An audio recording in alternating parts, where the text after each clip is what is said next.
Hi 5D Voyagers, welcome to another magical moment. My name's Jordan Lydia. I'm a witchpreneur, trademark pending, yoga champion, a metaphysicist, spiritual alchemist. I am creating my heaven and earth. I'm affirming myself to be an avatar so that I can enlighten and train and elevate millions of people with my consciousness and my own frequency, and I believe that you can too. The power of archetypes, royal titles, pet names in terms of conscious creation and shifting and aligning people around you. I love the use of tarot, and I've always been very specific that it's not a fortune telling or future predicting. It's a divination tool in order to kind of shape and mold the subconscious mind, because the subconscious likes to think and shape symbols and images, and it's a way to project that onto the mind. When you say a word, when you use words, that image gets projected into the subconscious mind. I enjoy using archetypes. I like picking animals, gods and goddesses, because they embody these qualities. So if you claim yourself to be a certain thing, you're going to start to embody these qualities. I did this in unhealthy ways, and I would say more healthy ways. When I first got divorced, I labeled myself the Black Widow, which, is not a very good term at all. And eventually I moved to calling myself the Divine Swan, which is Paramahansa Yogananda. Paramahansa means divine swan. And with my beautiful friend Emmy, who's my sun oracle, we wrote down certain qualities and traits that this divine swan would have, which is gentleness, tenderness, grace, and ease. So calling those in for myself. Royal titles. If you've been a friend of mine, I am probably going to give you a royal title. I'm going to call you a goddess, a king, a priestess. I'll make up some unique nickname to you that kind of elevates the aura I feel resonating from you.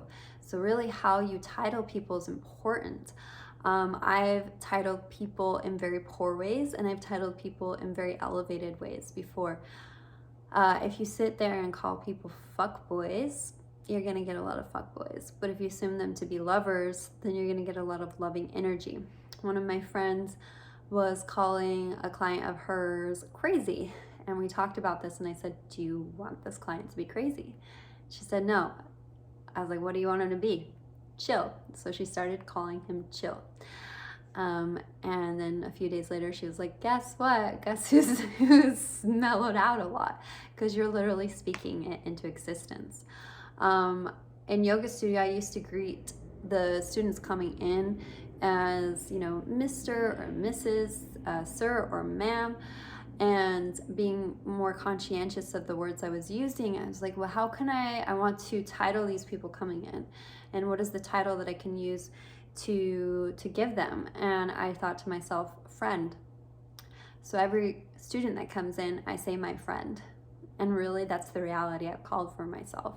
All of my students feel and embody that as my friend.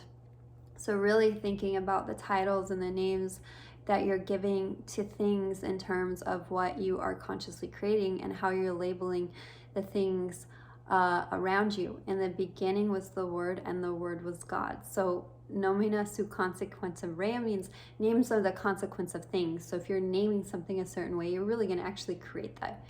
And then nicknames and pet names. I like giving nicknames and pet names to my friends, and I probably assigned you a unique one and love for you to embody those traits.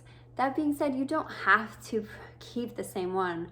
I've shifted archetypes multiple times. I've shifted nicknames multiple times.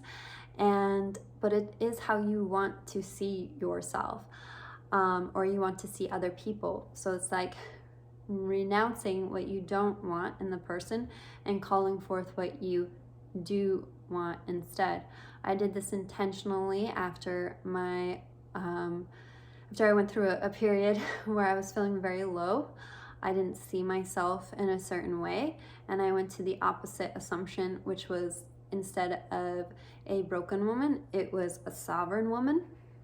So I started to label myself not single, but sovereign. Think of the power of those words. So your word is literally your wand. As you speak it, you create it. You're speaking it into creation, into existence. So mote be. As I speak it, I create it. I hope you enjoyed this magical moment. I love you. I value you. I accept you. We are limitless. So mote be. As I speak it, I create it. Sail in the sand incantation with a kiss.